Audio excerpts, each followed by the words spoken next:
Good evening, everyone. Hope I'm audible to everyone. Please raise your hands if I'm audible.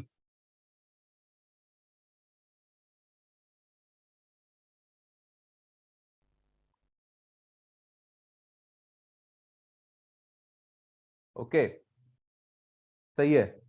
चलिए ठीक है. So let's go into a very important session right before your Delhi School of Economics entrance examination.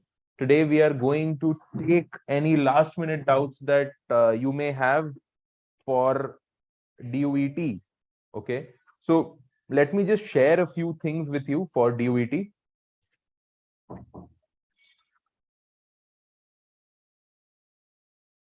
Let me just do that quickly with you. Okay.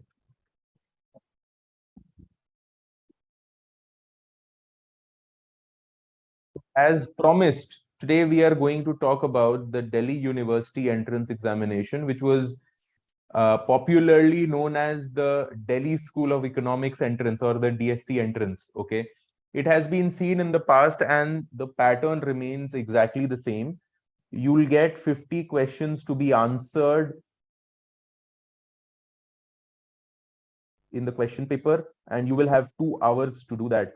Okay, they have given us a segregation for these 50 questions. Okay, the segregation is as follows. You have on the one spectrum, you have mathematics questions. There will be 15 math questions, and there will be statistics, 10 questions. There will be micro, 15 questions, and there will be macroeconomics, 10 questions. Okay, and the difficulty level of the DUET can be expected to be similar to what DSC has been doing in the past couple of years, wherein last year the cutoff in the final list was, I think, about 96 out of 200.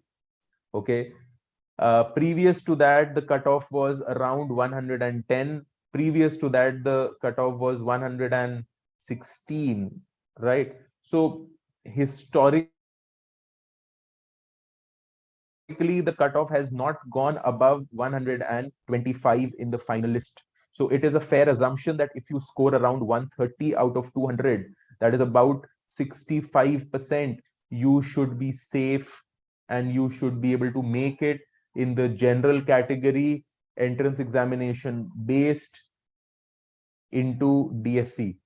So if you score a 65%, you will be among the top 59 to 60 rankers who get into DSC in the general category in the entrance based admission. Okay, this has to be your target, and in order to do that, you don't have to score full marks, right? See, I will expect a few questions out of these 50 questions to be undoable in an exam environment. Either you know how to do it from before, or in the examination you will not be able to do it. So the trick is to avoid the difficult questions, because ultimately the weightage of each and every question is the same. ऐसा नहीं है कि difficult question को करेंगे तो 10 marks आएगा, easy को करेंगे तो खाली 1 mark आएगा. नहीं, डिफिकल्ट को करेंगे तो भी 4 मार्क्स आएंगे, इजी को करेंगे तो भी 4 मार्क्स आएंगे. So the weightage is the same. Why do the difficult ones in the first place? Okay, so according to me, when you go into the DUET exam center, the first thing in your mind should be to plan which are the questions that you're going to attempt out of the 50. If you are able to do that properly, you should be fine, you should be good to go. Okay, right. So now let's go into doubts. Okay, I've just given you an overview of what can be expected. Now let's go into doubts. Chaliye, I am seeing the YouTube chat and I'm already getting one doubt there. DSC 2005 question number 30. Okay, let me do that first. Let me just open that up for you. DSC 2005 question number 30. Okay.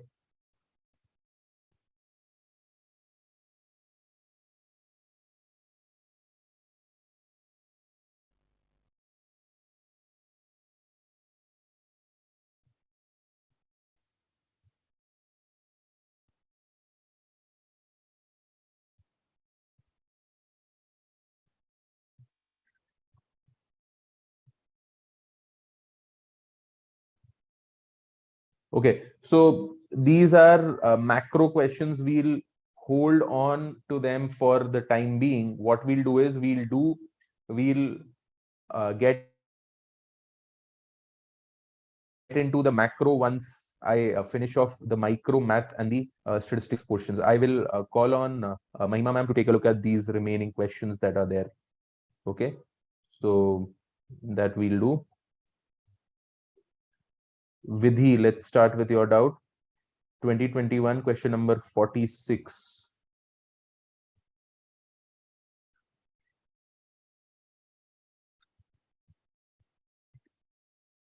Oh, this can be that question that, yeah.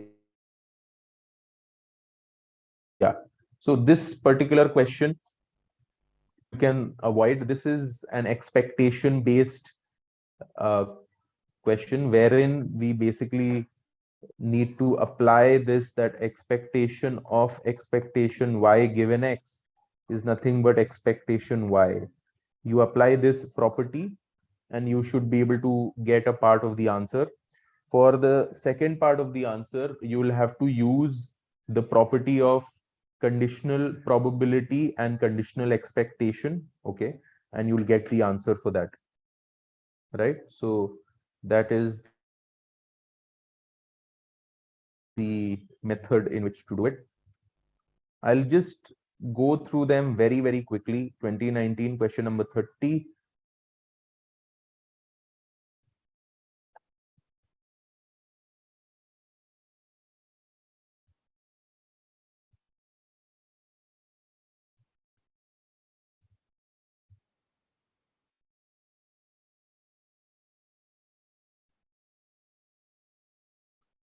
Forget about this question. This is supremum, infimum. As I said that in DSC, there will always be a couple of questions which you are not expected to do. Okay. You may simply know the answer so that if they repeat the same question, you should know. Okay.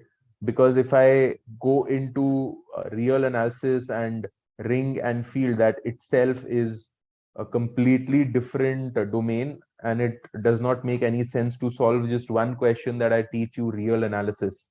Okay. It's not required. Okay. It's not required. It's just too vast a subject for just one question. Okay. Right now, I'm not going to discuss the mock test. I will only talk about the DSC actual papers. 2018, 27. Okay.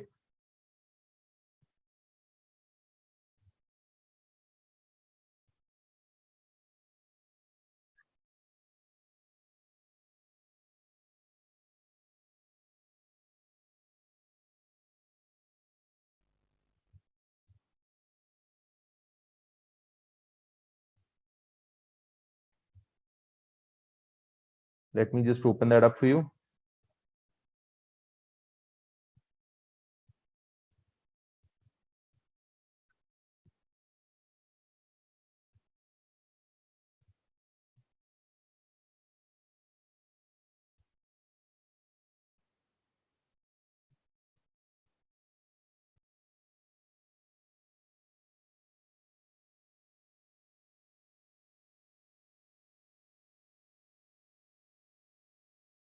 E7.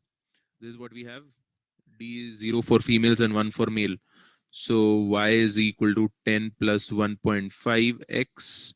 This is what will happen for female, and this is what will happen for male, plus 4. So 14 plus 1.5x for male and 10 plus 1.5x for female. If we had coded the dummy variable as -1 for females and 1 for male, then what would have happened? If it would have been -1 for female, then this is what would have happened. D is equal to -1 for female, plus 1 for male,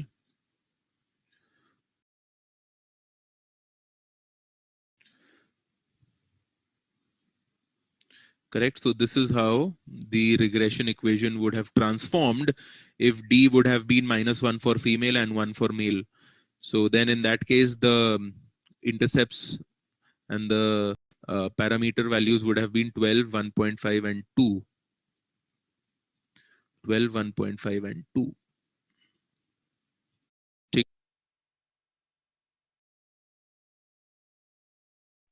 All right. So that was that.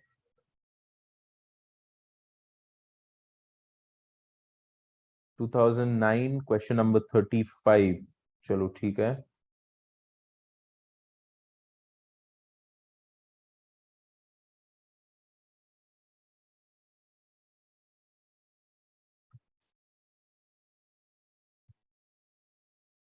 हाँ,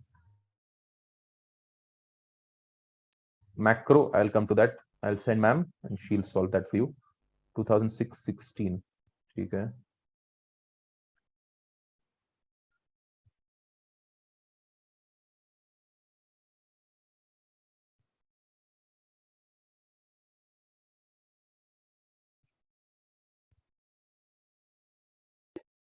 So this is DSE 2006 question number 16.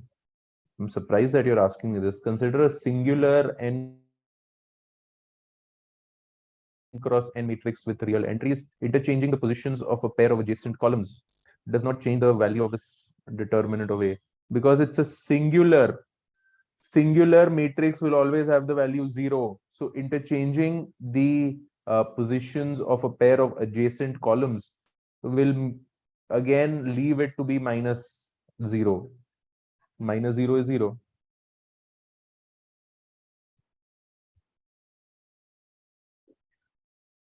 Okay. DSC 2006 question number 16. Consider a singular matrix with real entries. Singular matrix with real entries will have the value 0.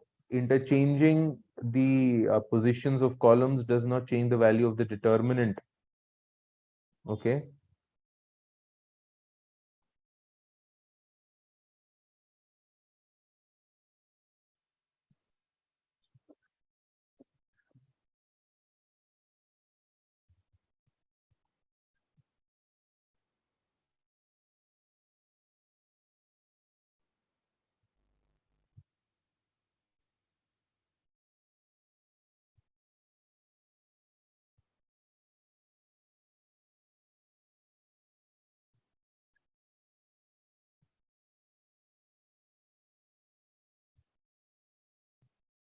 Okay. Let's take a look at the next question.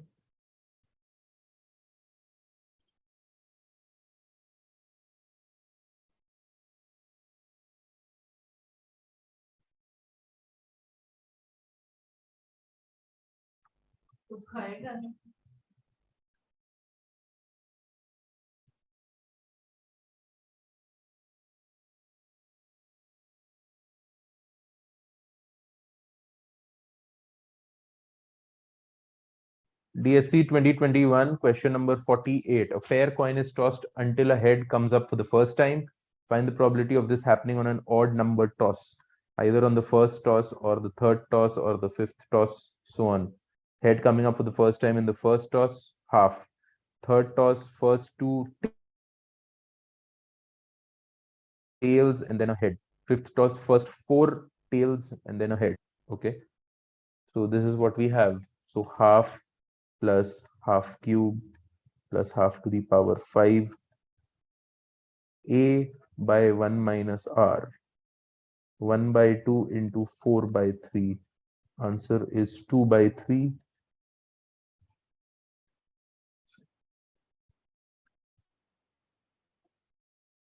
Right?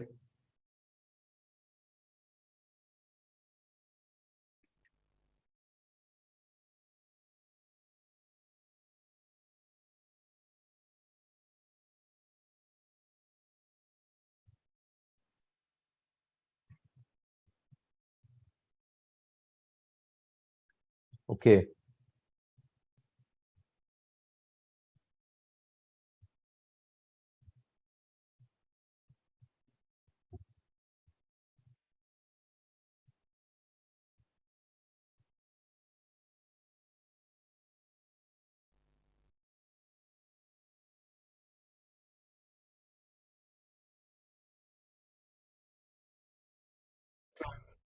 DSC 2021, question number 47. An urn contains 2 blue balls and 10 red balls. Red balls are numbers 1 to 10. Blue balls are not numbered. Total number of balls are therefore 12. Okay, balls are randomly drawn from the urn and returned until a blue ball is obtained, at which point the experiment stops. find the probability that ball number 9 is drawn at least once. So the method would be 1 minus ball probability that ball 9 is not drawn before a blue ball appears. Okay. Ball number 9 is not drawn at all before a blue ball appears. So what has to be done here? Think about it.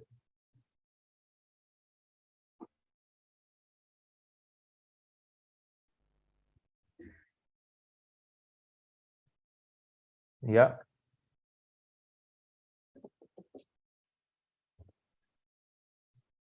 Any answers? You can put it in the chat box.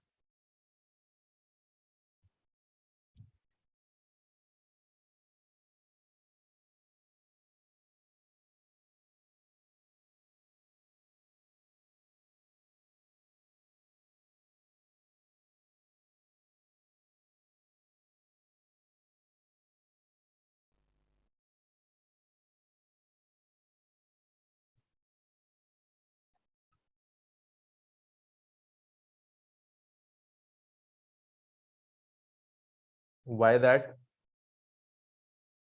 Srijoni, can you explain?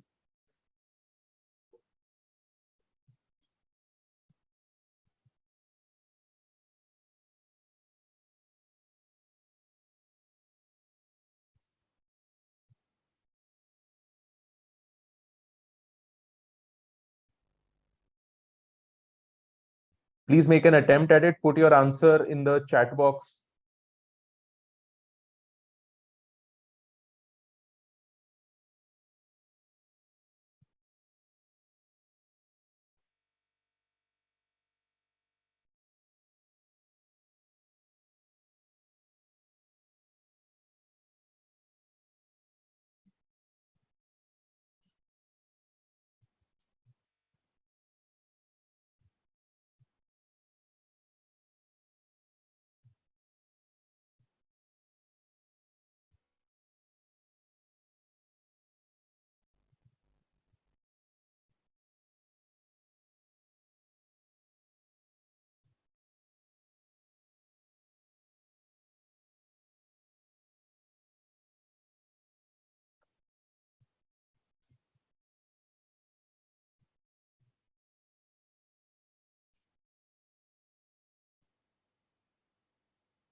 Okay.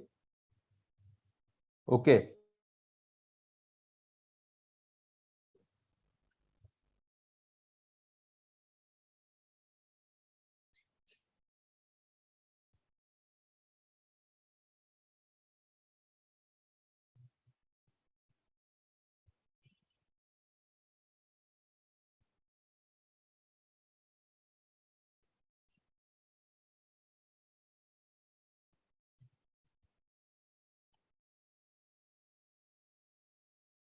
Okay. So you can actually do this in multiple ways. So what is the probability that ball 9 is not drawn before a blue ball is drawn? Okay. So blue ball can be drawn and the experiment stops in the first or the second or the third or the fourth. If it stops in the first, the probability is 2 by 12. If it stops in the second, first, I cannot draw a 9. So out of the remaining 9, 9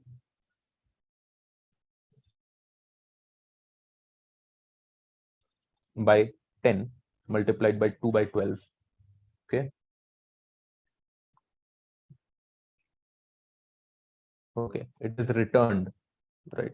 9 by 12 into 2 by 12. Okay. Again, 9 by 12 square into 2 by 12. This is how it will continue. This is when the experiment stops in the first chance or the second or the third chance or the fourth chance, so on and so forth, right? So this is 1 by 6. This will be basically 3 by 4 into 1 by 6. This will be 3 by 4 square into 1 by 6, so on and so forth. So what is the probability that the game ends without getting 9, without getting the number 9. 1 by 6 is common. 1 plus 3 by 4 plus 3 by 4 square. So 1 by 6 into 1 by 1 minus 3 by 4. 1 by 4, 4 goes on top. So this is basically 1 by 6 into 4 by 3. Sorry, 4 by 1. So this is basically 2 by 3. 1 minus 2 by 3 is equal to 1 by 3. Answer is 1 by 3.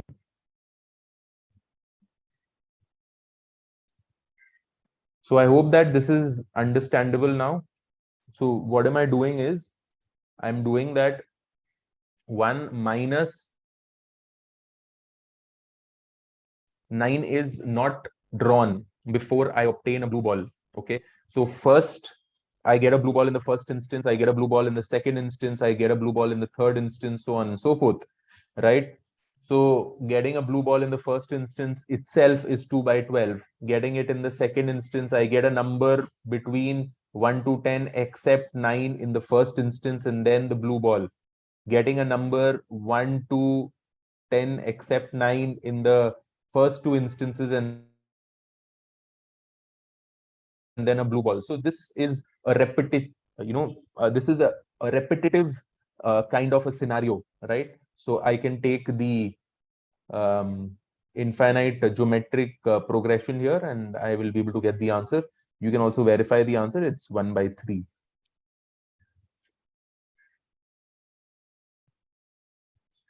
Question 46, it is a theoretical question wherein we need to talk about the conditional expectations and the conditional probabilities. The answer, you can just note it down. It's C. Okay. Basically, expectation of y given x is equal to 0. That will tantamount to expectation of y is equal to 0. If you know that, you will be able to answer the first two parts. The third part, you will just have to know the conditional expectation theory a little better. Okay.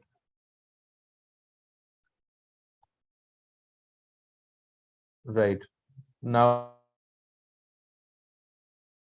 a few of you are putting it in YouTube as well, so I'll just take a couple of doubts from there. 2014 DSC 16 and 41.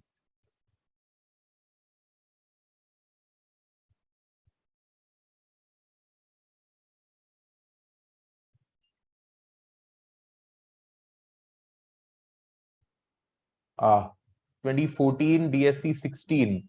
This is an extremely lengthy question. If you take a look at the, if I do this, I'll not be able to do anything else. If you are a student of EduSure, you already have the solution to this. It's a very lengthy solution. Okay. Let me give you the approach and then we'll take it step by step. DSC 2014. This is an extremely lengthy question. Factorial. On is next slide by. You can see the number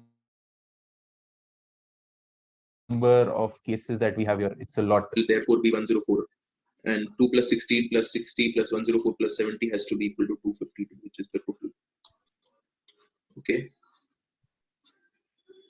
Okay. Anyway, I'll just say that this is outside the purview of the current. Yes, but that is Dave, you can actually share that with me, but this is the most common sensical solution. If there is anything else, we can always think about that and work on that, but currently that's not an option. 30.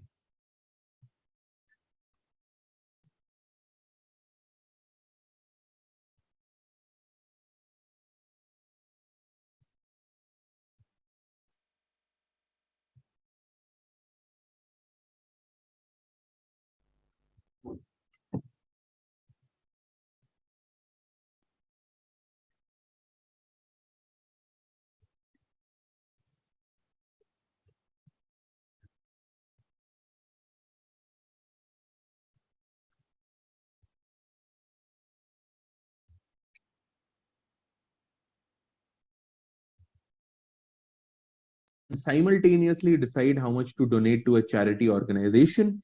Each has a budget of 200.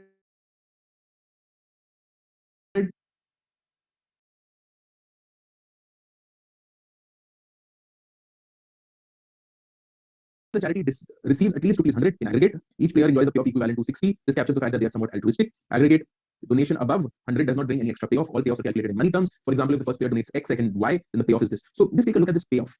Okay, so we'll talk about the payoff of the first player. And please try and follow this a little bit if you can. I'm making an interesting table here. Okay. There are many factors which I will consider here. I'm firstly considering this as a payoff only for the first person. First person decides to donate X1 or decides to donate X2, where X1 is less than X2. Okay. And there are three possibilities. Whatever the second player does, possibility xi plus yi less than 100, xi plus yi is equal to 100, or xi plus yi is greater than 100. Okay. Here it is y1, here it is y2, here it is y3. Okay. Xi plus yi less than 100, payoff 200 minus x1 is equal to 100, 200 minus x1 plus 60. Okay. 200 minus x1 plus 60. So whether the second player plays y2 or y3, I have 200 minus x1 plus 60. Same. Okay. X2 again the same thing. Xi yi less than 100. Here it is 200 minus x2, 200 minus x2 plus 60, 200 minus x2 plus 60. So please understand, if x2 is greater than x1, in each and every payoff of x1, the amount is greater in terms of the payoff for the first person. 200 minus x1 is obviously greater than 200 minus x2 because x1 is less than x2. So less amount is being subtracted and more amount is being subtracted here. So 200 minus x1 is strictly better than 200 minus x2. So x2 is a completely dominated strategy for the first player. Okay. Whatever I do, I bid x1, which is a lower amount. Okay. Number one. Number two, with x1, the highest payoff of the first person comes in two places: 200 minus x1 plus 60, 200 minus x1 plus 60. So whether it's 2 does y2 or y3, the payoff is the same. So both of these are the Nash equilibrium. Okay. For the first person, whether it is whether the bidding is going beyond 100 or equal to 100, it is the same. Right. Now, if you take a look at it from the second person's perspective, then obviously why should the second person again bid a higher amount? Right. With y3, the payoff for the second person will be lower than with y2. Right. So first person just wants to get equal to 100 or greater. It's the same. Second person will similarly want to get the total summation as 100 or greater. Right. 100 or greater. Right. So both of them, both the players will want to get 100 or greater. Okay. But please note that if x1 is there, second player will prefer y2 instead of y3. Right. Second player will prefer y2 instead of y3 because y2 is a lower amount. Again, lower amount will ensure 200 minus y2 plus 60, which is strictly better than 200 minus y3 plus 60. That is my point. So what are the Nash equilibrias here? There are multiple Nash equilibrias. The multiple Nash equilibria is such that the aggregate donation is exactly 100. Lower amount is definitely not recommended. Lower amount, payoff is lower. Does not work. Payoff is strictly lower. Equal to 100, greater than 100 for the first person, it is the same. Because second person is zyada bid kiya, but my payoff is the same. What I'm saying is that if the first person bids say 50 rupees, okay, first person is bidding supposing 50 rupees, he is indifferent whether the second person bids 50 or greater than 50. Okay, he is indifferent between if the second person is bidding 50 or 60, because in both the cases his payoff is 150. I bid 50, greater than equal to 100 is happening, so my payoff is the same. But for the second person, 50 is better than 60 because with 50, second person's payoff is 50. 150 and second person's payoff here is equal to 140. So obviously 150 is better than 140. Therefore, it is in the interest of the second person to exactly equate it to 100 and not go beyond 100. Right? This same table can be made for the second person's perspective. Make this y1, y2, make this x1, x1, x3. You can make the same connection with the second person. The answer is the game has many Nash equilibriums where the aggregate donation is exactly 100. So it has many Nash equilibriums. It can be 40-60, it can be 50-50, it can be 60-40. So if the first person is bidding 60, second person should bid exactly that much. That makes it 100. And if the second person is bidding 40, the first person should bid exactly that much amount that makes it equal to 100. Okay, in order to enjoy the higher payoff. Should not go beyond it. 70 karega, there is no benefit. Right? 60 se kaam chal raha hai, then why should I bid 70? It's as simple as that. So the game has many Nash equilibriums in pure strategies where the aggregate donation is rupees 100. Because 100 aate hi I get the altruistic benefit of 60. 100 aate hi I get the altruistic benefit of 60. Okay, so this is about 29. There is a continuation of 29, which is 30. So 30, we have the same information that we had earlier. So this is the table that we had earlier, and this is the information. Yes, this will be plus 60. 60 the altruistic benefit आपको मिलेगा. Yes. Okay. तो यहाँ पर क्या है? If I take a look at the table,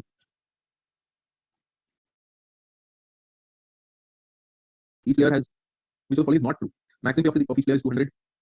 Maximum payoff. Okay. Maximum payoff. Each player has at least one weekly dominated strategy. Yes. So weekly dominated कैसे है? ये ऐसे है that both of them are getting the same payoff with y2 and y3. Okay. Strictly dominated. 200 minus x1 is strictly dominated by 200 minus x1 plus 60. So this is strictly dominant if I talk about this. This is weakly dominant if I talk about this other strategy. So each player has at least one weakly dominated and one strictly dominated. this is strictly dominated, this is weakly dominated. Okay, okay. Each player has a strategy which weakly dominates all other strategies. This is not true because this is not weakly dominating all other. This does not weakly dominate all other strategies. This strictly dominates this one, and this weakly dominates this one. So this strategy of xi plus y is equal to 100 does not strictly dominate or weakly dominate all other. It weakly dominates some of them. It strictly dominates some of them. Okay. Maximum payoff of each player is 200. The reason is if maximize 200, if I don't pay anything, if I don't give any donation, if I don't give any donation, I should get 200. Most easiest thing. 200 to milega hi, I will not donate. 200, right? If I donate and total is 100, then I might get greater than 200. But minimum I should get is 200 because I can always just not donate anything, whether x plus y is less than 100 or whatever is the case. I will at least get 200 if I don't donate anything. So this is the least possible payoff.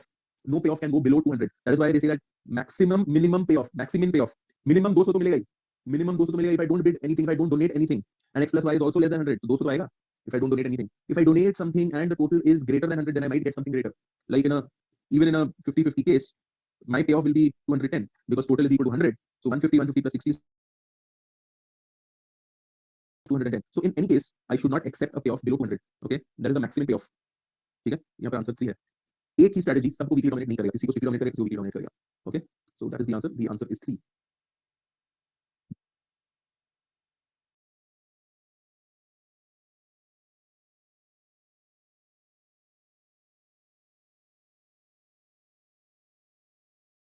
DSE 2020 question number 21. Consider the following game for players 1 and 2. Player 1 moves first, plays left or right. If she chooses left, the game ends. DSE 2020 Where the question number entry first 21. entry is 1 payoff and second entry is 2 payoff. If she chooses R, then 2 chooses U or D. If she chooses U, game ends, payoff 0-2. Chooses D, then 1 again chooses left or right. Chooses left, game ends, payoff 4,0. Chooses right, game ends, payoff is 3,3. Okay. Now we need to convert this into a normal form game. ठीक है? तो normal form game में इसको convert करेंगे. Let's do it.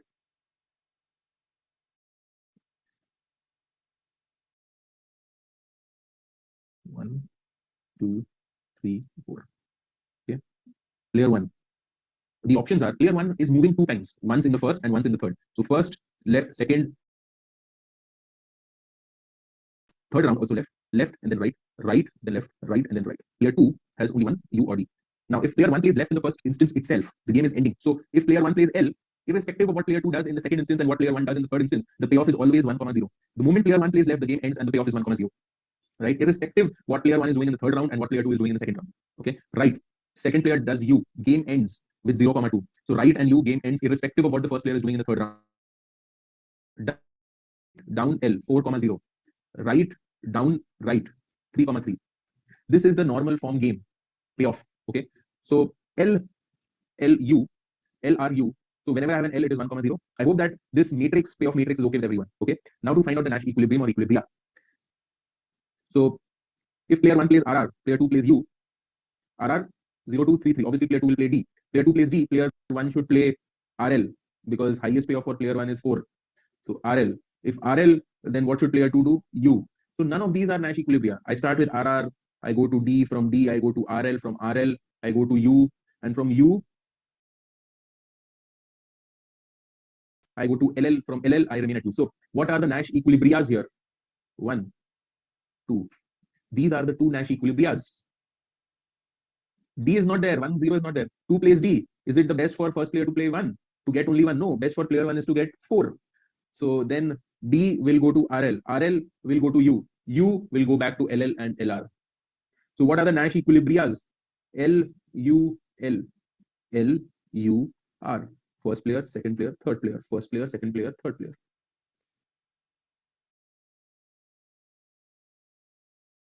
Okay.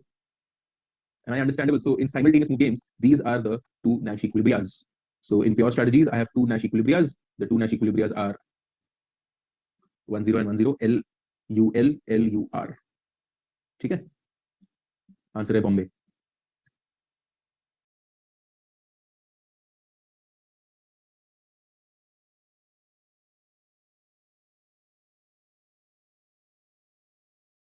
Next out, we come into DSE 2008 question number 23. DSC 2008, question number 23. For variables x and y, we have this data. Okay, which of the following holds? So this is a regression question wherein we need to find out unit change in x is associated with a, so find out byx. Byx is basically covariance xy by variance x. Now covariance xy is basically 1 by, okay, x bar is 5, summation x is 50, so n is equal to 10. So basically 1 by 10 summation xy minus x bar into y bar divided by sigma square x. This is 4. So this is 35 minus x bar into y bar by 4. So this is basically 5 by 4, which is 1.25. So a 1 unit change in x is associated with a 1.25 unit change in y, and a 1 unit change in y is associated with a 0.6 unit change in x. How does that come? Byx is 1.25 and bxy will be covariance, I already know, is 5. Variance of y is 9. 5 by 9 is approximately 0.6. So answer is A. Byx is how much change happens in y owing to 1 unit change in x. Bxy is how much change happens in x owing to a 1 unit change in y. Okay, so this is DSE 2008, question number 23. Okay, 2010 42.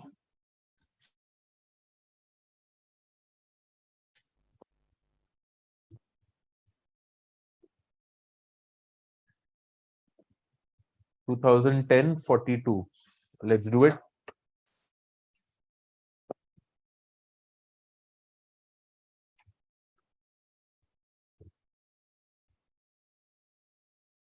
Okay, this is again a question for ma'am, so I'll just note it down. She'll just come. 2010 question 42. Okay. 2018 46.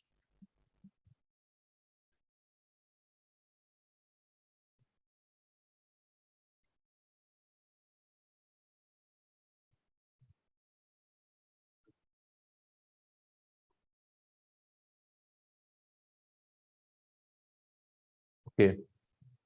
DSC 2018 46.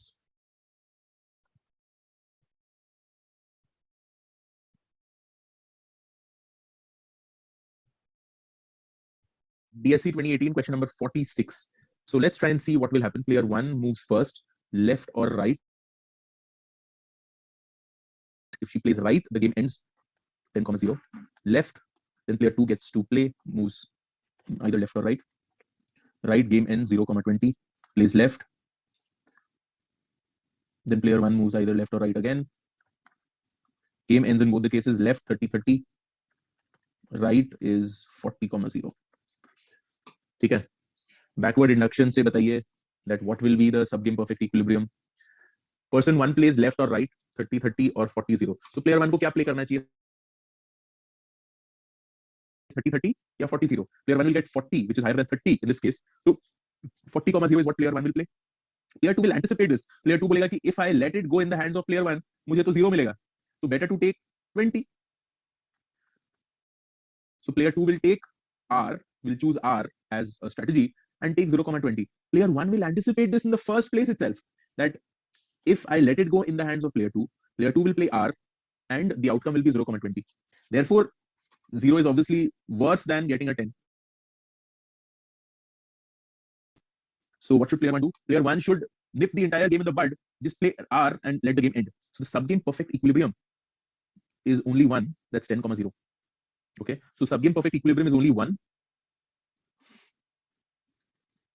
where 1 plays R and the game ends. Now let's convert this into Nash equilibrium framework. Okay, so player 2 will have 4 strategies, right? Because it's playing left and right 2 times, so there will be 2 combinations, and player 2 gets to choose only one.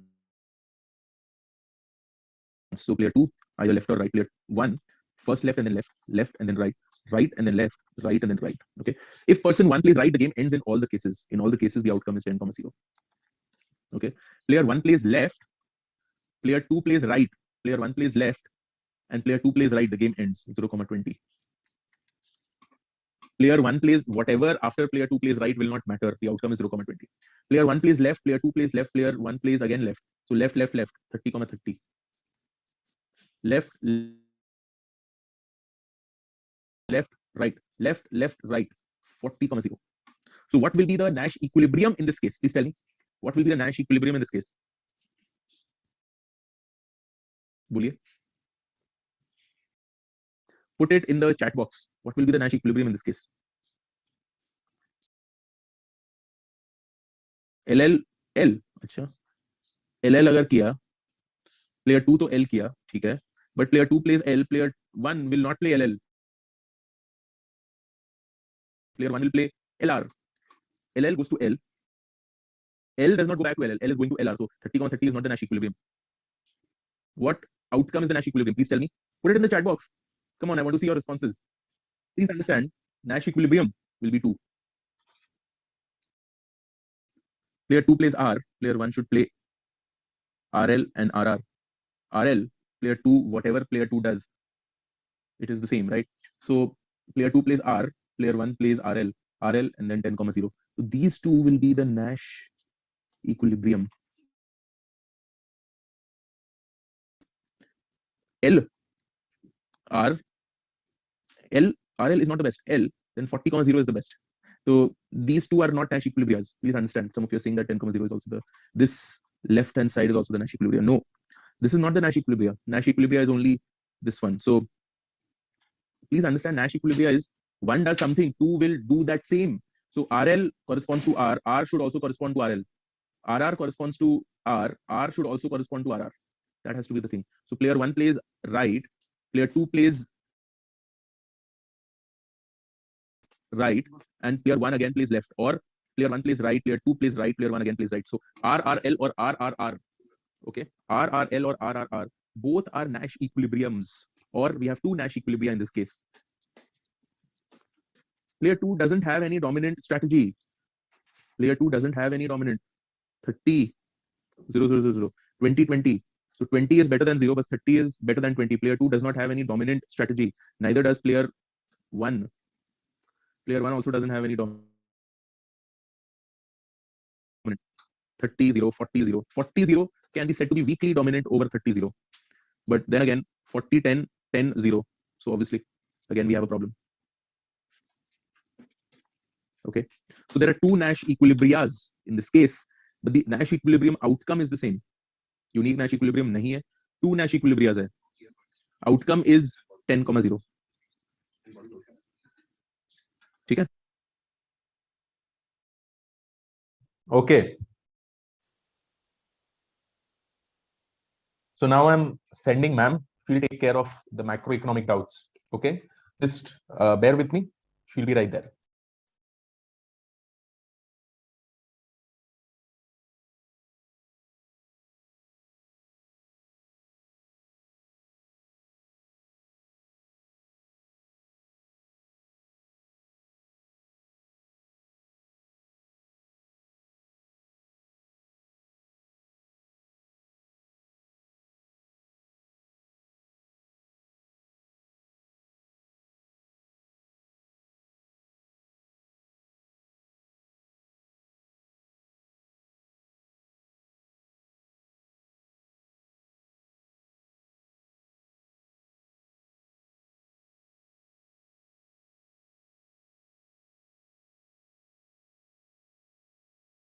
Hi, everyone.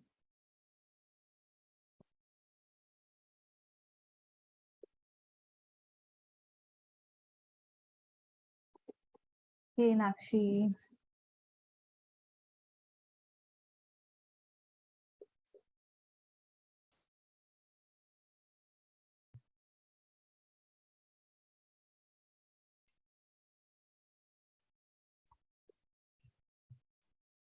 Okay, and let me just write it down so I can do it year-wise.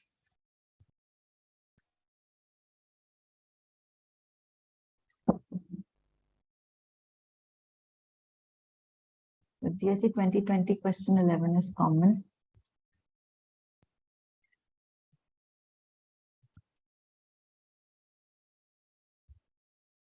Okay, so let me start with DSE 2020 paper.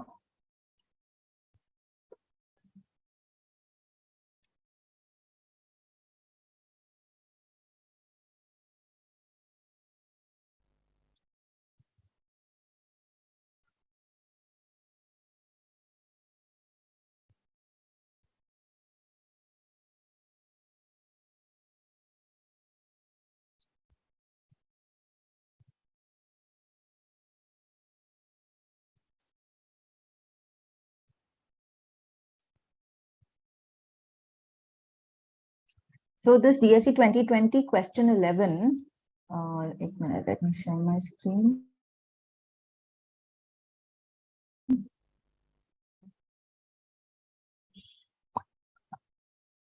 Yes, Dave. So this question 2020-11 is what I'm starting with. I'll just share my screen.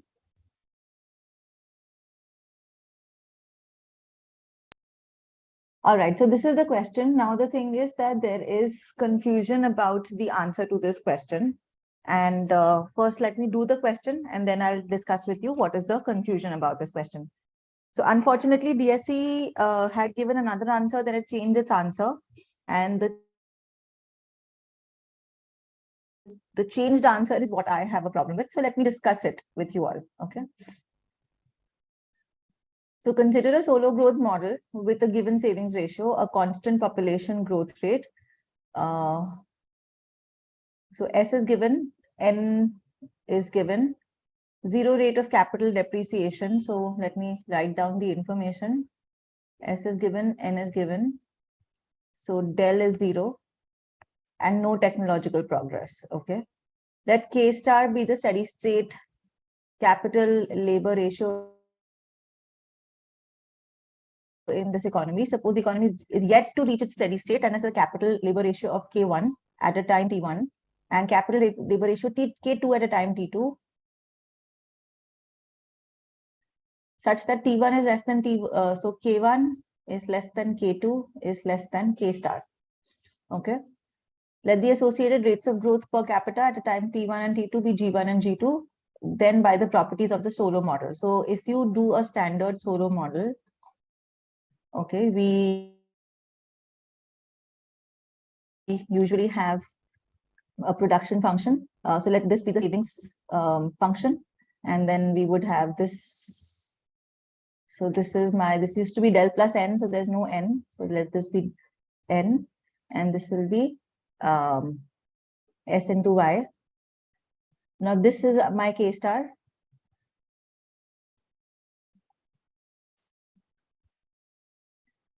All right. Now you have a K1 and a K2. So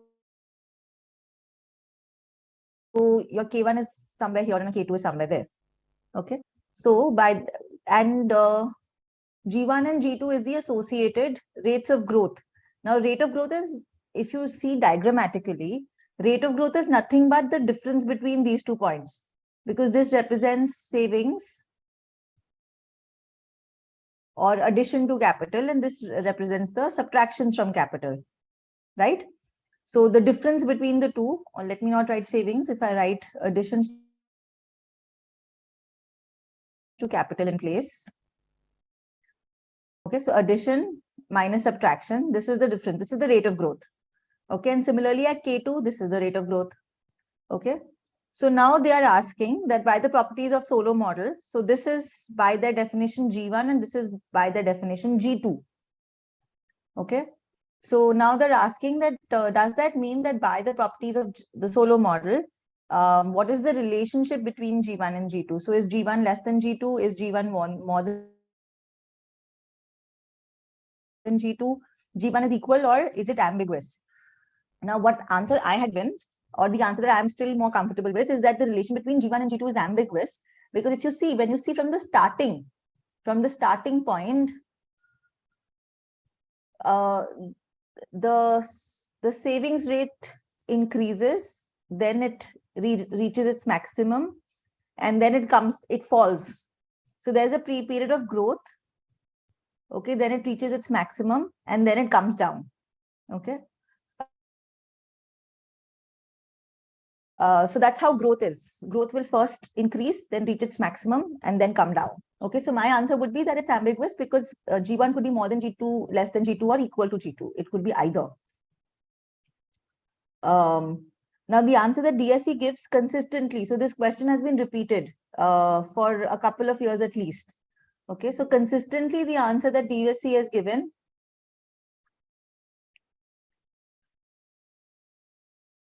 I'll just answer your question, Dave.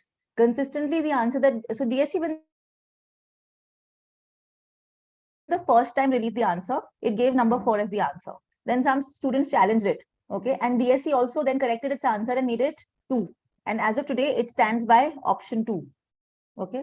Now, option 2 pretty much says that the further away you are, so the further away you are from the steady state, the higher is the rate of growth.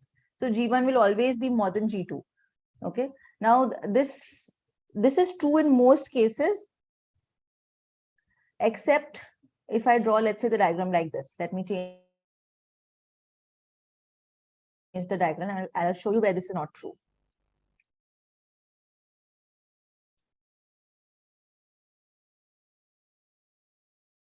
Okay. So G1 is always supposed to be more than G2, right? Now, what about this case? So if I change my K1 and K2 to be, let's say this is my K1 and this is my K2. Where is the rate of growth higher? Where is, so now this becomes G1 and this becomes G2. So where is the rate of growth higher? Dave, tell me. Inakshi, everybody who had asked this question, where's the rate of growth higher? It is higher than G2, right? So this unanimous G1 more than G2. Yes, Parna.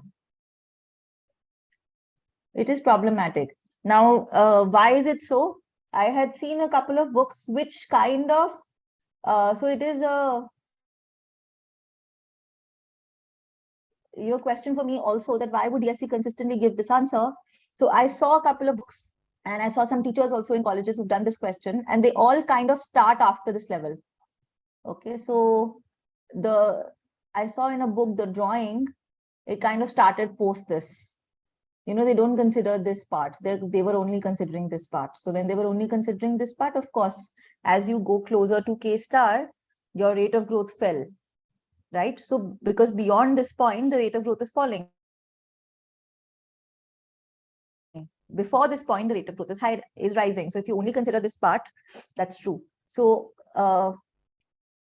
so to rest this question here, I would say that since consistently DSE has given this as the answer, in case they repeat the question, please mark 2 as the answer. Okay. And but ma'am, if you take rate of growth as the slope, how can you take rate of growth as something? Namisha, rate of growth is supposed to mean something. It is the difference. It is not the slope.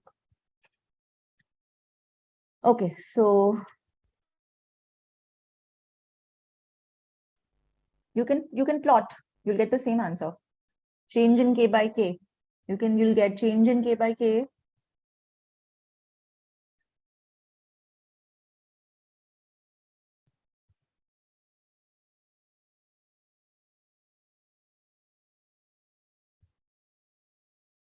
Oh, you want to plot change in K by K. Okay.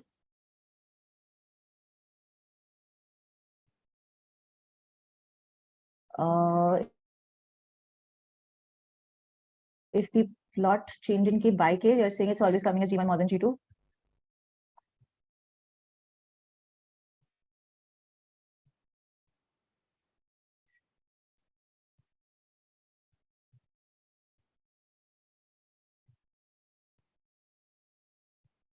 So the change in, we can do that. If that is true, then it's my mistake. I've always taken it to be this difference. So if it is, So growth rate is K dot by K. So if I do K, if you're doing K dot by K, so this is just K dot, right? So if it's K dot by K, it's coming as G1 more than G2 always. Okay, so yeah, that is then my mistake. I haven't been, I've only kind of looked at the G1s. I've actually taken the G1 as this change, but I missed the by K part. Okay, so then if you're going to plot K1 change in K by K, then it's coming as, so then we have to, then we'll have to do it. Okay, I'll have to look at this then. So they were saying that if we plot change in K by K, n plus theta is a constant.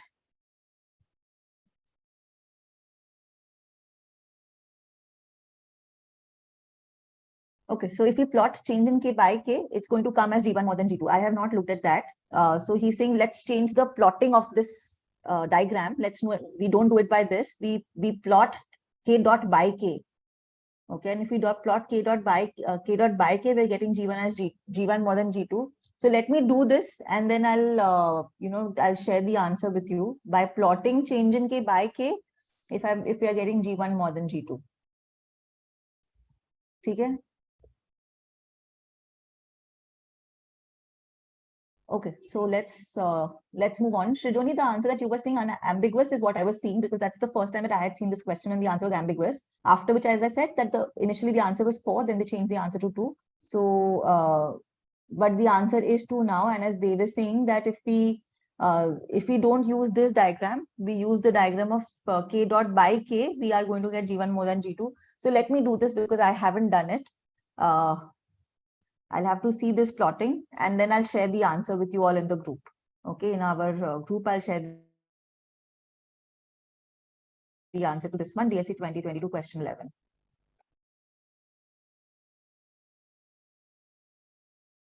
Okay, so this even I will have to then look at. Okay, let's keep this question in the back burner and let's move on.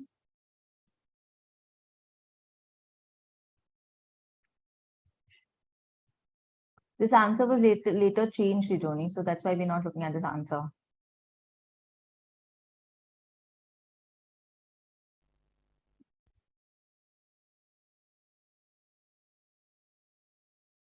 One difference that I observed is in 2020, there is constant population growth, but in positive growth.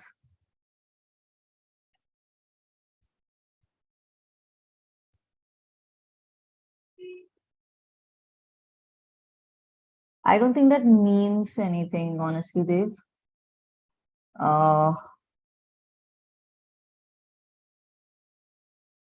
I don't think they're trying to say continuous growth in 2019. If that's what you are trying to get at, that in 2019 it must be continuous growth. Because I don't think that's what they mean. No, I don't think so. It's just another way of writing that there was positive population growth, which was constant. So they didn't add that word, but that doesn't mean it was continuous.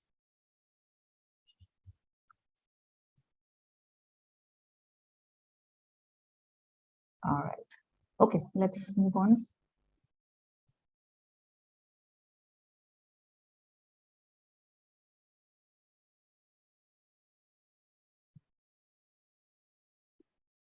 Okay, so there are 2010, 15, 41, 20, 42. So I'm going to go to DSE 2010.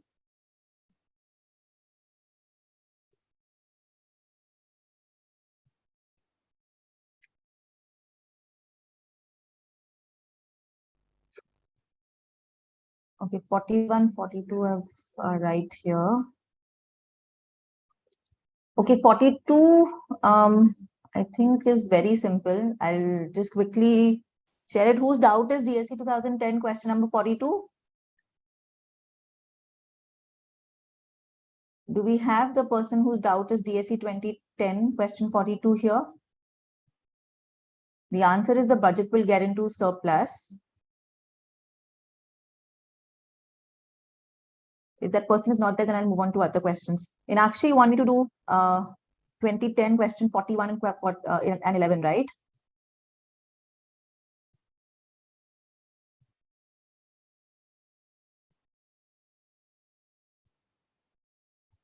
Okay, so I'll just do that.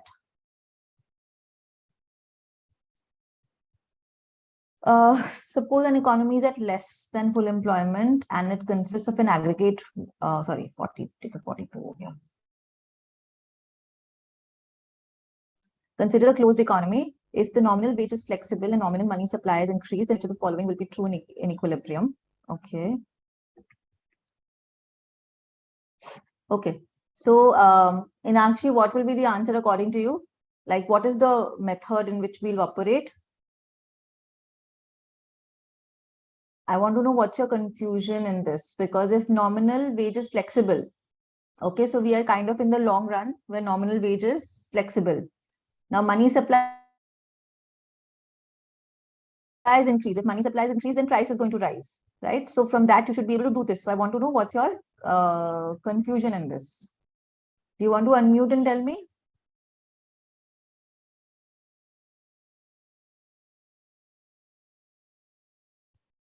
Inakshi, do you want to say? You're not able to get the approach. Okay.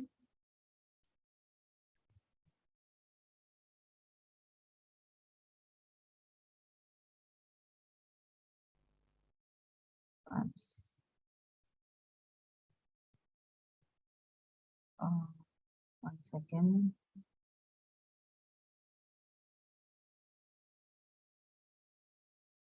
Sorry. Yeah.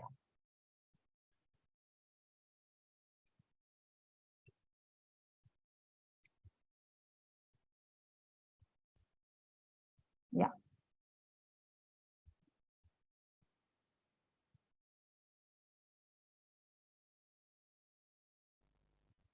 Okay. Anvesha says neutrality of money.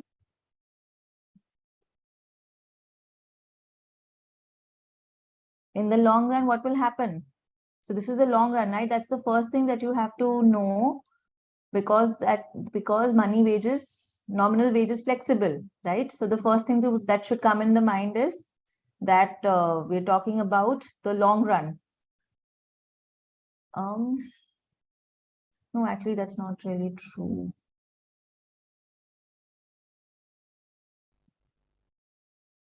Okay, but if in general, if wages are flexible and if money supply is increased, then prices will rise, and price rise should, if it's flexible, so in the long run is more defined by prices being flexible rather than money supply, rather than wages. But so let's assume that even prices are flexible. Okay, so if money supply increases, price also increases, and when it is flexible, it increases by the same amount, keeping the real money supply, which is MS by P, as constant. Okay, so real money supply would be constant, and real money supply is unchanged, and the real wage also, the wages actually, so when prices rise, the wages should rise. If wages are flexible, then the wages should rise as much as prices would rise, keeping W by P is also constant. So when prices and wages are both constant, nothing in the economy should actually change in real terms. Okay, they should all remain at the same real levels. So real wages and real money supply should both be constant. Inakshi, does that help you?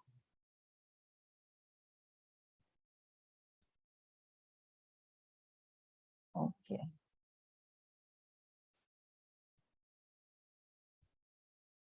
Okay.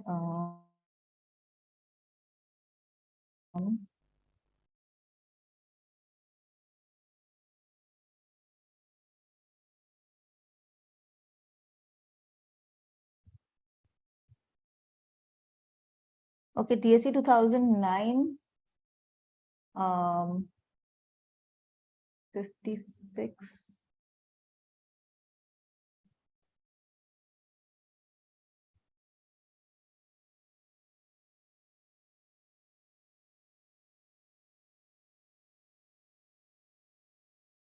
JC 956. Is it 36? Because there doesn't seem to be a 56.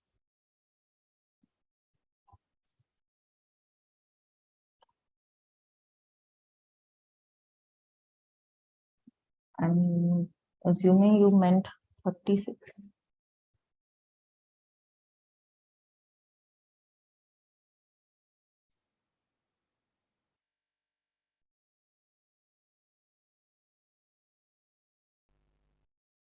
And actually, this is the question. An increase in the rate of depreciation according to the neoclassical theory of investment will.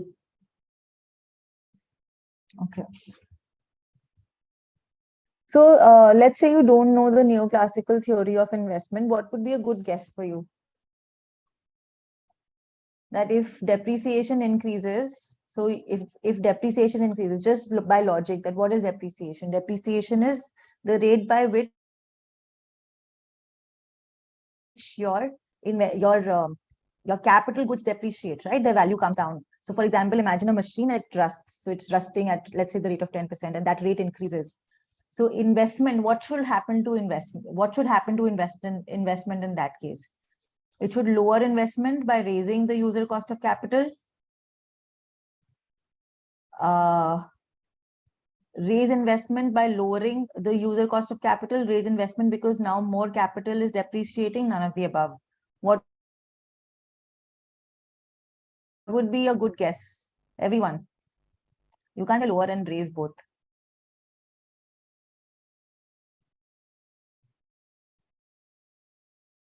So you have, let's say, chairs. Your chairs are going to break every 5 years. Earlier, they used to break every 5 years. Now your chairs are going to break every 4 years. What does that do to investment?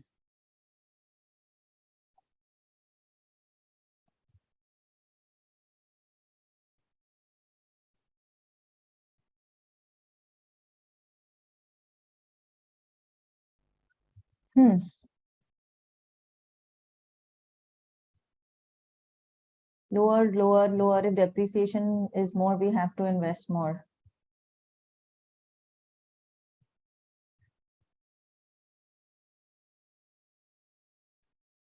One minute.